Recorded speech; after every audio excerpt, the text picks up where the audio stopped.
Warisan tidak hanya tentang masalah harta benda, warisan itu bisa bicara tentang nama baik, warisan itu juga bisa bicara tentang karakter, warisan itu bisa bicara tentang sesuatu yang sifatnya spiritual. Semalam saya masih harus terima telepon karena kalau di Surabaya pasti jadwal yang mau konseling kadang-kadang harus menumpuk.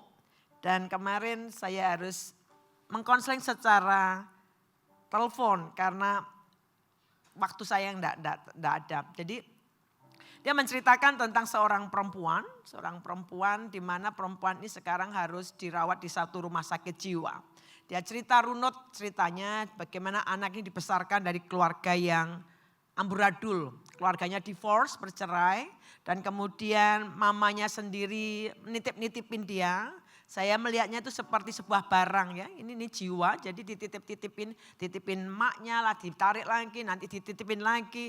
Jadi kondisinya seperti kondisi yang anak ini tumbuh besar dengan satu harapan ingin dicintai. Singkat kata akhirnya jiwanya menjadi pecah, jiwanya menjadi perlu kesembuhan tapi dalam kondisi seperti itu tidak segera mendapat pertolongan, ditunggangi roh jahat. Sehingga mengakibatkan sewaktu-waktu orang ini berubah dalam perangainya dan sebagainya. Nge-swingnya terlalu cepat. Kalau dalam psikologi orang bilang dia bipolar tetapi sebenarnya ada pemicunya. Dan kemudian sang orang yang telepon cerita begini, Khalid tapi mamanya jago firman Tuhan, maksudmu jago apa? Mengquote firman Tuhan, dia cerita firman Tuhan. Mengquote firman Tuhan itu satu sisi, tapi menghidupi firman Tuhan itu sisi yang lain. Jadi kita tidak hanya bisa mengquote firman Tuhan, tapi juga diminta untuk bisa menghidupi. Dan kasihan saya bilang, oke saya akan, karena anak ini perlu ditreatment secara khusus, karena sudah dewasa bukan anak lagi, sudah pernah nikah, cerai, dan kemudian sekarang gangguan lagi. Saya akan berikan kamu suggestion ke tempat di mana dia harus dilayani secara sepenuhnya, baik melibatkan dari medis maupun dari seorang hamba Tuhan. Kalau cuma dilayani sekali nggak rutin, ini dia sudah dewasa.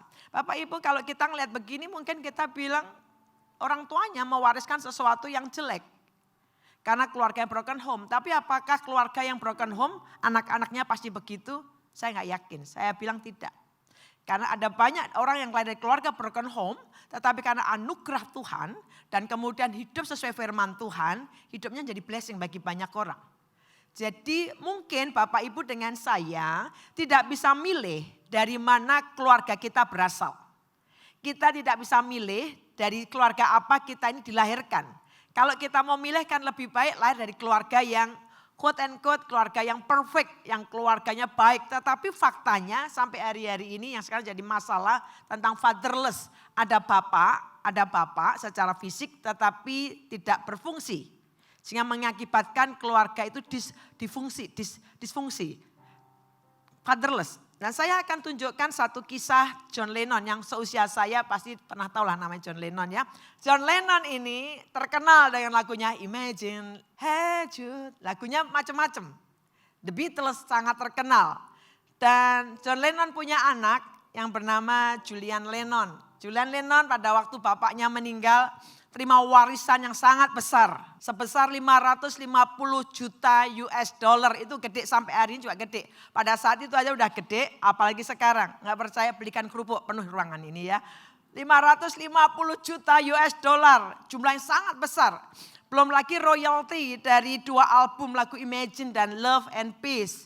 Lagunya sangat terkenal sekali. Royalti di luar negeri lagu itu putar, lagu itu royaltinya sangat gede. Diwariskan harta benda yang gede sekali. Kita akan berpikir pasti orang tuanya baik sekali sampai warisannya segitu besarnya. Satu kali Julian Lennon, sang anak ini diwawancarai majalah Times. Majalah Times bertanya begini, apakah ayahmu adalah ayah yang baik? Pertanyaan sederhana kan? Harapan kita, Julian Lennon akan menjawab, oh iya, pasti dia ayah yang baik, faktanya saya diwarisi harta yang banyak sehingga saya tidak miskin. Mungkin kita berharap jawabannya seperti itu. Jawaban Julian Lennon mengagetkan sekali, dia menjawab begini dalam wawancara dengan majalah Times. Satu-satunya yang diajarkan dan diwariskan kepada saya adalah bagaimana caranya tidak menjadi seorang ayah yang baik menurut saya. Ayah saya adalah orang yang munafik. Beda dengan harta benda yang diwariskan begitu melimpah, ternyata sang anak tidak melihat itu sebagai legacy, warisan, bapak yang terkenal, bapak yang menciptakan banyak lagu. Bagi Julian Lennon bukan itu. Anak ini berkata bahwa satu-satu yang diwariskan oleh bapak saya adalah bagaimana caranya saya tidak menjadi bapak yang baik. Ngerti maksudnya ya? Itu warisannya. Bapakku mewariskan aku tuh bapakku jadi model atau contoh seorang bapak yang tidak baik, itu yang diwariskan. Satu survei menunjukkan bahwa kejahatan yang terjadi di kalangan anak-anak bukan karena mereka lahir dari keluarga yang miskin. Tapi survei menunjukkan dari buku yang saya baca, kenakalan kejahatan terjadi lahir dari keluarga anak-anak yang dibesarkan fatherless. Bukan karena miskin, kemiskinan tidak memicu kejahatan walaupun menjadi pemicunya. Tetapi pemicu kejahatan adalah anak-anak yang lahir keluarga fatherless. Fatherless dalam arti tidak ada ayah secara fisik atau ada ayah tapi tidak berfungsi. Itu sebabnya dalam kaitan bicara tentang family, mari kita semua mungkin Bapak Ibu duduk di sini sebagai keluarga yang tidak ideal atau keluarga yang tidak memenuhi syarat, namun kita bisa tahu bahwa anugerah Tuhan tersedia bagi kita semua. Amin. Amin. Jadi firman Tuhan mendorong kita, membawa kita kepada desainnya Allah dalam ketidaksempurnaan. Kalau kita melihat anugerah Tuhan, kita akan dimampukan. Amin. Sehingga Bapak Ibu, seperti waktu saya semalam mendengar cerita itu, saya berpikir begini. Jangan sampai sesuatu yang buruk diwariskan terus-menerus dari generasi ke generasi. Tapi mari kita bertekad, kalau Bapak Ibu ada sampai hari ini dan hidup, artinya kita semua punya kesempatan untuk mewariskan sesuatu yang baik dan benar. Amin. Buat generasi di depan. Kalau Bapak Ibu sudah berkeluarga, tekad kita pada pagi hari, Bu udah telat, anak-anak saya udah gede. Buktinya Bapak Ibu dengan saya masih hidup. Berarti masih ada kesempatan. Walaupun harus berjuang lebih keras. Karena mungkin startnya terlambat. Kita bisa memulai sesuatu dengan salah, tapi jangan sampai kita menghidupi dan mengakhiri hidup kita dengan salah pula. Amin. Itu tekad kita. Saya mulai hidup saya salah, sangat salah. Keluarga background saya keluarga broken home. Dan keluarga saya mulai hidup dengan cara yang salah. Saya bagi hidup saya itu sepertiga. Sekarang ini putaran terakhir, kata Alkitab usia 70. Berarti putaran terakhir saya. Putaran kedua ketika saya bertobat, saya redeem the time. Saya ngebut, saya salib semua orang. Karena saya bertekad untuk menebus waktu yang sudah saya buang. Artinya adalah your history, your past, not determine your future. Masa lalu kita, sejarah kita tidak mendetermine bagaimana masa depan kita. Masa depan Bapak Ibu dengan saya ditentukan oleh firman Tuhan. Amin. Baik, Julian Lennon, balik kepada Julian Lennon. Dia bilang gini, satu-satu yang diwariskan adalah bagaimana caranya aku tidak menjadi ayah yang baik. Ayahku munafik karena dia mengajarkan tentang love and peace, damai. Faktanya di keluarga tidak seperti itu. Dan saya suatu kali pada waktu saya pendeta dari sejak usia 22 tahun, saya sudah ngembalakan. Jadi sekarang sudah lebih dari 30 tahun. Pada waktu masa-masa penggembalaan saya harus keluar pergi pulang karena dipanggil sinode. Satu kali putra kami yang pertama waktu itu masih TK kalau nggak salah, namanya Ariel. Yang saya sekarang dampingi anak saya yang kedua, Rafael. Anak saya Ariel ini satu kali tanya begini, Mami mau kemana? Saya jawab, oh Mami mau ke Bandung. Ngapain Mami? Dipanggil gereja. Harusnya anak kan bangga, aduh mamiku ini hamba Tuhan yang luar biasa. Dipakai Tuhan, sinode pun harus manggil-manggil terus. Jawaban anak saya mengubah prioritas saya. Anak saya yang gede bilang gini, aku benci gereja. Aku benci gereja. Jawaban itu membuat saya harus berpikir ulang. Saya enggak marahin anak saya, kamu anak enggak tahu diri. Bapak ibumu pendeta hamba Tuhan, kamu kayak begitu. Enggak, saya masuk kamar saya nangis. Saya bilang jangan-jangan saya menaiki tembok dan ternyata di ujung puncaknya temboknya itu salah. Apapun, banyak orang mengejar materi, usaha, uang segala-galanya, keluarga di-abandon, diterbengkalai, diabaikan. Kita bingung bisa jadi menaiki tangga yang salah. Dan kemudian saya tetap berangkat ke Bandung. Dan setelah pulang dari Bandung saya ngobrol sama suami saya bilang begini, saya tahu panggilan saya lepas pekerjaan, saya sekolah Alkitab, karena saya tahu menyerahkan hidup saya pada Tuhan. Tapi kalau begini ceritanya, ini menjadi sesuatu yang tidak benar. Bagaimana mungkin saya dikenal oleh orang, tapi anak-anak di rumah sendiri berantakan. Izinkan saya bilang suami saya, untuk saya resign. Saya tidak menyangkali panggilan saya sebagai hamba Tuhan sepenuh waktu, tapi saya akan menghadap senior pastor dan sinode, saya akan meletakkan jabatan gembala, karena anak-anak mumpung golden age, usia masa-masa pembentukan. Kalau usia 12 tahun ke atas bentuknya sudah susah lagi. 0 sampai 12 itu usia disiplin paksa, proses pembentukan. Saya lepaskan pelayanan saya akan letakkan jabatan itu. Suami saya untungnya orang yang bijak dan takut Tuhan. Dia bilang bukan begitu. Nah terus gimana, ini anak-anak butuh perhatian saya juga. Saya nggak mau anak-anak saya tumbuh berkata aku benci gereja.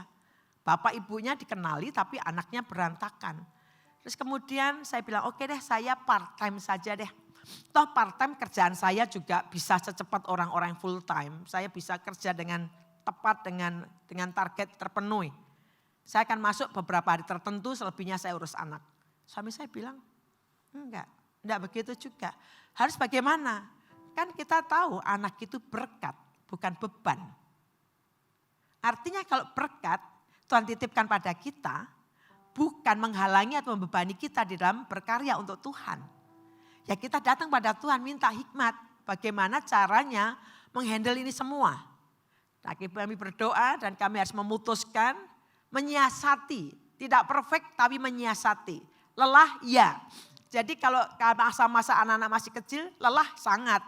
Tapi worth it. Kami harus menaruh akar dalam anak-anak. Jadi kalau pulang kantor saya udah nyiapin baju-baju. Nanti kami bilang ke anak-anak malamnya, besoknya kita bilang ya nanti selesai pulang sekolah, ayah sama mami pulang kerja, jangan kaget dengan panggilan ayah dan mami ya. Suami saya dipanggilnya ayah, saya mami, suami saya nggak mau dipanggil papi, Belanda-Belandaan. Saya juga nggak mau dipanggil bunda karena saya anggap itu majalah ayah bunda. Jadi saya manggilnya ayah dan mami, di keluarga kami sangat unik. Dan kemudian setiap kali begitu pulang dari sekolah, anak-anak kami bawa ke permainan, time zone waktu itu, wah anak-anak puas senang kami 2 tepar, tapi worth it gitu. Anak-anak bisa menikmati. Sehingga saya punya prinsip waktu itu, kalau saya bisa mengkonseling Bapak Ibu sebagai gembala, di sini Bapak Antoni sebagai gembala itu bebannya jauh lebih besar. Kenapa? Karena harus menghandle pikiran banyak orang. Sehingga pada waktu saya punya prinsip, kalau saya bisa mengkonseling jemaat satu aja, 2-3 jam saya berikan. Kenapa buat anak saya tidak? Jadi saya harus fair. Memang saya hamba Tuhan, saya melayani jemaat. Tapi anak-anak saya juga domba-dombanya Tuhan. Nah balik pada bagian ini, Julian Lennon berkata, ayahku munafik. Dan saya berharap tidak seperti itu pada keluarga kami. Hanya bisa berdiri di mimbar, mengajar love and peace. Tetapi dalam keluarga kami tidak menciptakan itu. Bapak Ibu dengan saya pasti akan meninggalkan warisan. Entah itu warisan uang, warisan apapun. Dan setiap kita pasti meninggal. Tapi challenge saya, mungkin kita bilang, saya enggak punya uang banyak untuk diwariskan. Tetapi karakter, sesuatu yang baik itu bisa diwariskan. Amin. Tekadlah mewariskan sesuatu yang baik.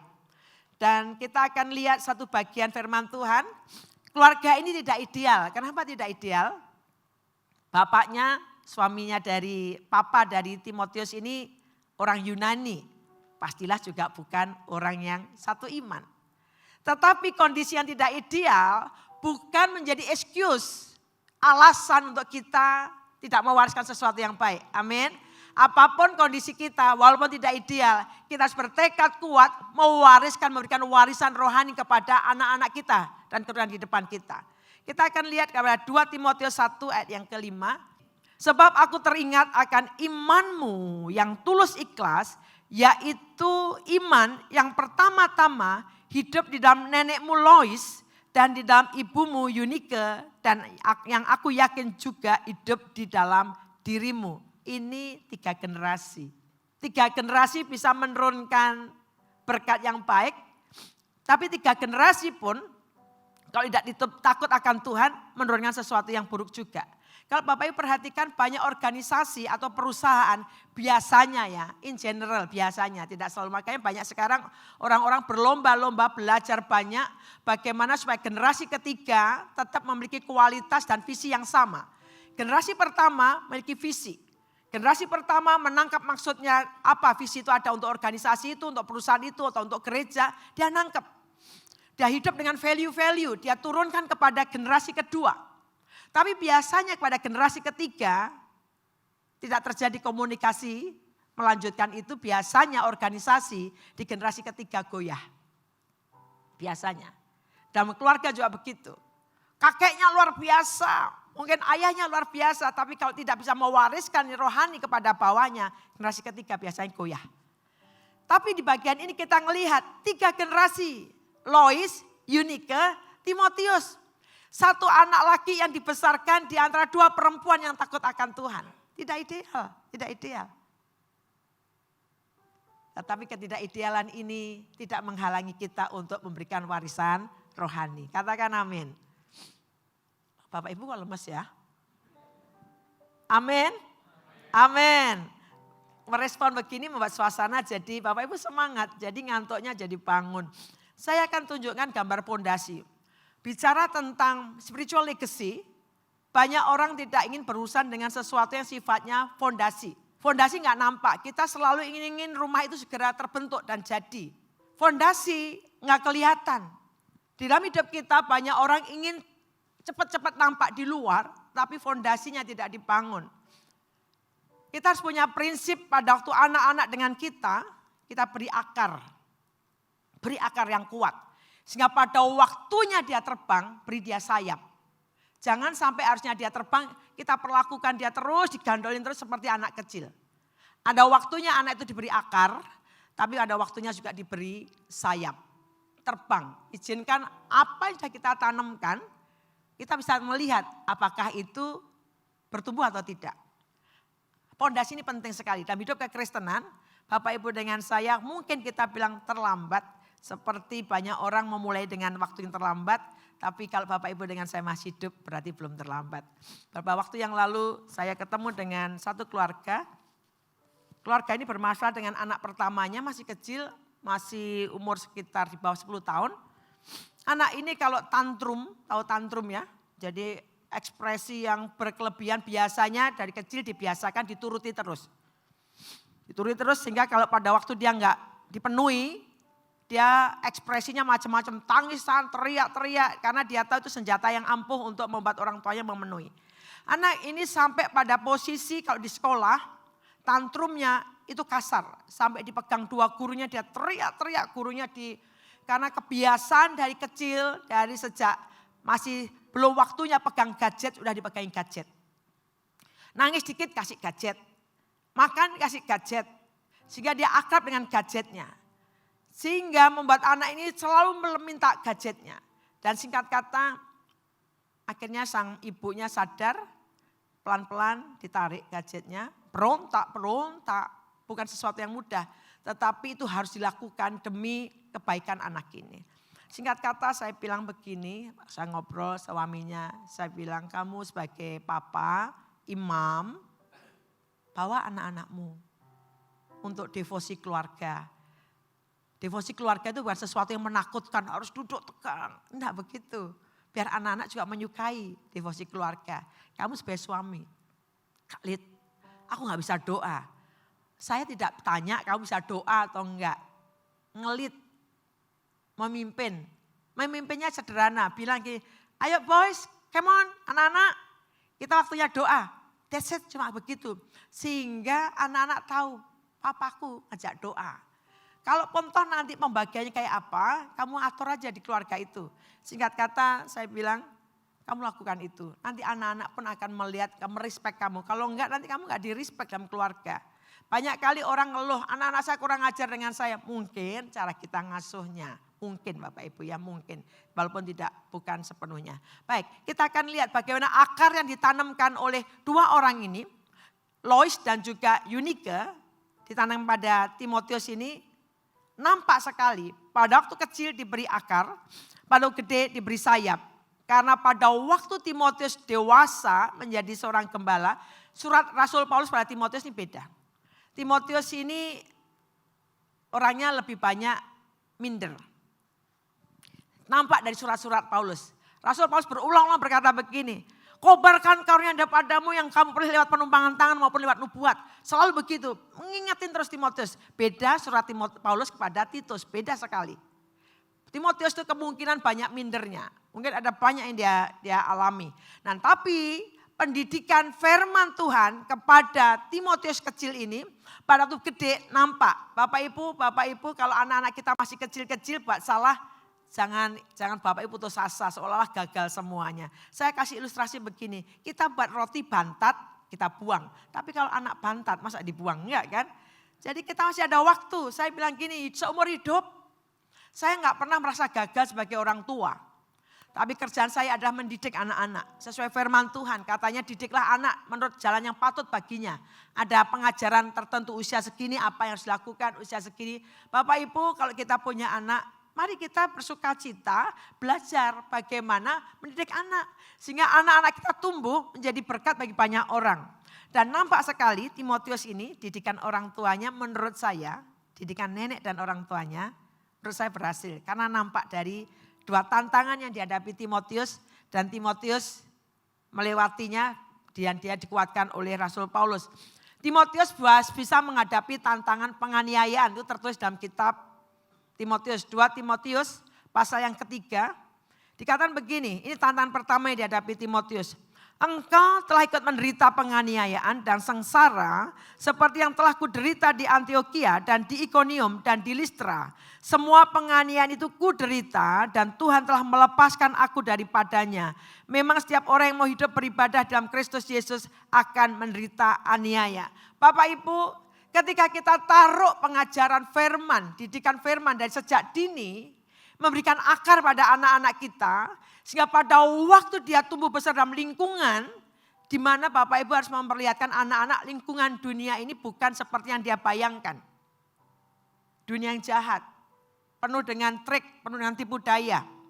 Sehingga firman yang kita tanamkan pada anak-anak kita, pada waktu dia dianiaya baik dalam kerjaan, mungkin dia disingkirkan karena iman Kristianinya, atau banyak hal dalam kuliahnya, dia tetap bisa mempertahankan iman. Amin. Anak kami, saya ceritanya pakai anak saja ya, karena itu yang saya alami sehari-hari. Anak kami yang gede, pada waktu kami tinggal di daerah Surabaya Barat, agak kampung ya, di daerah Gunung Sari. Anak kami main sepak bola dengan anak-anak sekitarnya. Di rumah kan dididik, di rumah kami ada value. Tidak boleh ngomong kotor. Sehingga kalau anak kami kedapatan ngomong kotor, bahasa Surabaya misuh, kami harus mendisiplin. Bapak Ibu jangan mendisiplin anak tanpa menetapkan standar dulu. Anak akan protes, kenapa saya dipukul? Itu reasonnya harus jelas. Banyak orang tua mukul tapi nggak pernah gini. Contoh Bapak Ibu kenapa ditilang? Tadi melanggar lampu merah. Jelas kan? Standarnya jelas. Banyak rumah tangga tidak menetapkan standar hanya asal pukul anak. Menurut kita salah, jelek anak dipukul. Tapi anak-anak nggak ngerti kenapa. Nah anak kami, di rumah kami ada value tidak boleh ngomong kotor. Satu kali dia pulang main sepak bola, waktu itu SD dia. Main sepak bola, pulang ke rumah, kaget luar biasa. Bisa dia enteng sekali misuh. Ngomong kotor, saya kaget. Karena di rumah dia nggak belajar itu. Di rumah ini juga nggak ada value itu. Kaget luar biasa, singkat kata kami harus panggil, namanya Ariel. Dapat dari mana Ariel kosakata itu? Di rumah ini nggak pernah ngucap loh. Akhirnya dia cerita, waktu main bola, teman-temannya enteng semua bicaranya. Apakah kemudian kita tarik anak kita dan kita berkata, mulai hari ini kamu nggak boleh lagi bermain dengan anak-anak kampung. Kita berpikir kalau begitu artinya supaya tidak tercemar, ya kan mikirnya gitu. Saya nggak mikir kayak gitu. Saya menyiapkan anak saya dunia yang dihadapi lebih jahat dari itu. Dia akan berhadapan di lingkungan sekolah, di lingkungan dimanapun lebih jahat dari itu. Saya tidak mungkin bisa menutup anak saya terus-menerus begitu. Jadi anaknya diajar supaya filternya jalan. Kami beritahu anak kami didik anak kami, filternya saringannya jalan dulu. Pada waktu dia ngerti firman Tuhan, dia tahu kenapa nggak boleh ngomong kotor, kami lepas besoknya main bola. Boleh, silahkan. Tapi kami kasih tahu, ingat baik-baik Rel, filternya harus jalan. Kalau teman-temanmu ngomong kotor, kamu tidak harus ikut. Sehingga anak itu terbentuk tetap bisa bergaul dengan quote and quote dunia tanpa harus tercemari. Tapi yang penting di rumah harus dikasih fondasi yang kuat. Nah Timotius ini terbukti. Fondasinya kuat. Sehingga pada waktu masa aniaya, Paulus pun mengingatkan dia. Dia tetap teguh. Yang kedua terhadap kesesatan. Hari-hari ini Bapak Ibu, medsos dibanjiri oleh berbagai macam pengajaran yang meresahkan jemaat. Dan beberapa pengajaran pun sudah dalam kategori diprotes banyak sekolah Alkitab. Penyesatan memang harus ada kata Alkitab. Tapi celakalah orang yang mengadakannya. Namun juga saya tidak ingin reaktif kepada penyesatan itu. Tapi berfokus ke bagaimana mengajar pengajaran yang sehat kepada jemaat Tuhan. Makanya tadi saya senang ada pengajaran seni berkhotbah. Wah ikut aja Bapak Ibu, itu menarik. Berkhotbah itu enggak seperti orang jualan jamu. Itu harus belajar, mempelajari Alkitab, harus berdoa, harus sungguh-sungguh nyiapin itu kayak koki masak. Ikut Bapak Ibu.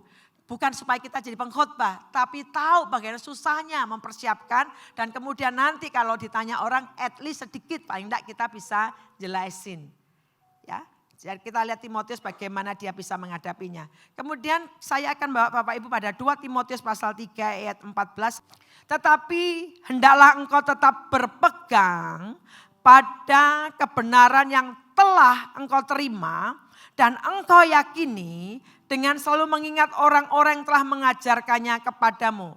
Rasul Paulus mengingatkan Timotius, Timotius ingatlah ya iman yang diajarkan oleh nenekmu Lois dan juga Eunike yang aku percaya juga ada dalam diri kamu.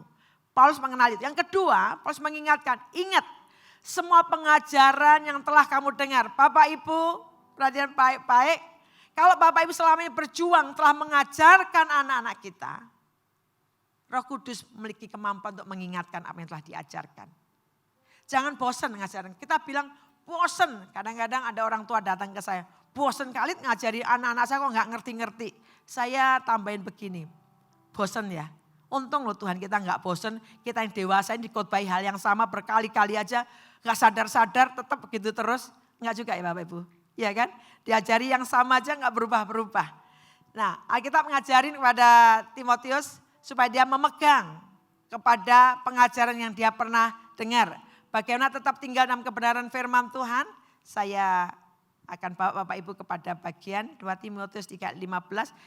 Ingatlah juga bahwa dari kecil engkau sudah mengenal kitab suci yang dapat memberi hikmat kepadamu dan menuntun engkau kepada keselamatan oleh iman kepada Kristus Yesus from infancy. Dari kecil, bahkan infant itu dari bayi.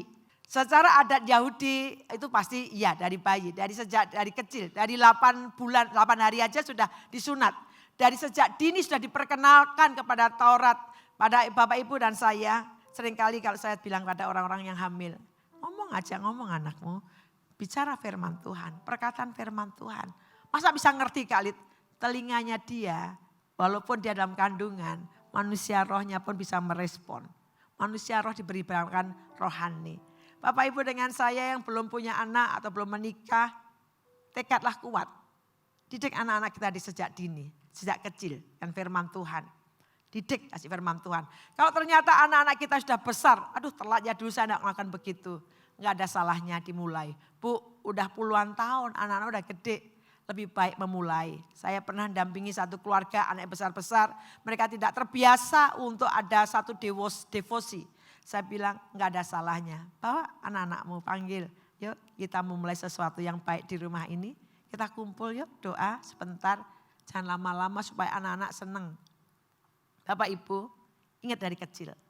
Dari sejak kecil saya didik anak-anak. Bukan saya serahkan pada sekolah minggu. Banyak orang tua memasrahkan anak-anak kepada sekolah dan guru sekolah minggu.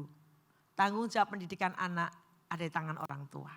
Ayo kita bertekad kuat didik anak-anak kita. Dari sejak kecil engkau sudah mengenal kitab suci. Kenalkan anak-anak kita sedini mungkin dengan kebenaran firman Tuhan. Kenalkan sedini mungkin dengan pelayanan. Kenalkan sedini mungkin dengan sifat yang rohani. Seorang ibu, dia yang memberikan kekuatan. Bapak Ibu, kalau Bapak Ibu saya sebutkan nama Tan Chin Nyo, ada yang pernah kenal? Enggak ada ya? Setan sih banyak ya, di sini ada setan ya. Margatan maksud saya, bukan setan iblis. Margatan maksud saya. Margatan banyak, margatan itu ada di mana-mana. Wah kayaknya family saya ini Tan Chin Nyo. Mungkin kita nggak kenal. Tapi kalau saya nyebutkan nama-nama di bawahnya, yaitu anak-anaknya, mungkin Bapak Ibu kenal. Pernah dengar nama Stephen Tong? Pernah dengar nama Solomon Tong? Pernah dengar namanya Caleb Tong? Ini putra-putra ibu ini tadi. Ibu ini sederhana. Bukan lulusan sekolah Alkitab. Tapi tekadnya kuat. Karena keluarga susah. Dia mendidik anak-anaknya dekat sama Tuhan. Tapi seorang ibu sederhana menghasilkan hamba-hamba Tuhan yang luar biasa. Jangan Bapak Ibu terpenjara dengan aku gak bisa firman, aku gak ngerti banyak. Dorong diri kita untuk baca Alkitab. Mungkin anak-anak kita itu tidak perlu kita pandai. Karena kita bisa menjelaskan semuanya, tapi melihat contoh. Ketika anak buka mata lihat mamanya sudah bertekuk lutut doa dan baca Alkitab. Pada waktu anak-anak buka mata lihat di rumah orang tuanya, bicaranya pun sesuai dengan apa yang ketika ada di orang banyak. Anak-anak lihat contoh. Tan Chin Nyo gak banyak orang kenal. Dan dalam kemiskinannya, dia punya tekad yang kuat untuk anak-anaknya. Dia doa begini, Lord, Tuhan, my little ones, anak-anakku yang kecil-kecil ini, bagaimana mereka bergantung, how they depend on me, bagaimana mereka bergantung padaku. Help me, tolong saya untuk mempercayai engkau sebesar kebergantungan anak-anak pada saya. Ngerti maksudnya ya? Tuhan, anak-anakku tuh bergantung banget denganku.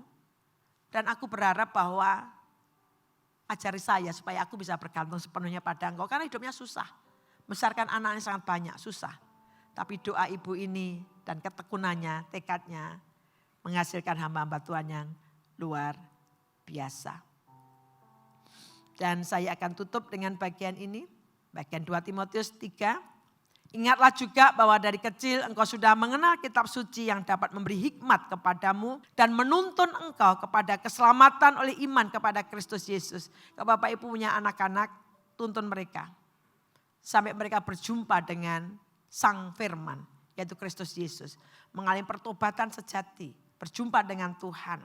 Saya sebagai orang tua, walaupun pendeta, anak-anak kami doakan, kami antar sampai di titik di mana mereka mengambil keputusan. Sebuah sukacita ketika anak-anak memutuskan, Mam, boleh aku dibaptis? Saya tanya balik, kenapa kamu mau dibaptis? Karena begini-begini yang jelasin. Dan di situ saya tahu jawabannya. Anak-anak kami siap untuk didedikasikan, dibaptis dalam baptisan air. 1, 2, 3 tidak pernah saya dorong. Tapi kami mengantar mereka untuk berjumpa firman Tuhan. Karena kita tahu bahwa segala tulisan yang diilhamkan Allah yaitu firman, memang bermanfaat untuk mengajar, untuk menyatakan kesalahan dan untuk memperbaiki kelakuan dan mendidik orang dalam kebenaran. Dengan demikian tiap-tiap manusia kepunyaan Allah diperlengkapi untuk setiap perbuatan baik. Ajarkan firman Tuhan kepada anak-anak kita sejak dini. Amin. Mari kita bertekad, mungkin Bapak Ibu kita nggak ngerti banyak, mulai hari ini. Baca Alkitab, supaya anak-anak kita ngelihat bahwa orang tuaku pun juga baca Alkitab. Jangan kita nyuruh anak kita baca Alkitab, tapi kita asik dengan gadget kita. Kita suruh anak kita baca Alkitab, tapi kita baca koran. Dorong anak-anak kita. Untung anak-anak kecil, mereka lebih suka pada pencontohan. Mereka melihat pencontohan. Orang tuanya melakukan, anak-anak akan melakukan. Doa saya, mari kita bertekad sama-sama. Memberikan satu spiritual legacy. Warisan rohani. Yang dimana ketika kita meninggal nanti, I'm done Tuhan, aku udah selesai. Memberikan warisan kepada anak-anak kita. Sehingga anak-anak kita bisa tumbuh kuat di tengah-tengah tantangan dunia ini.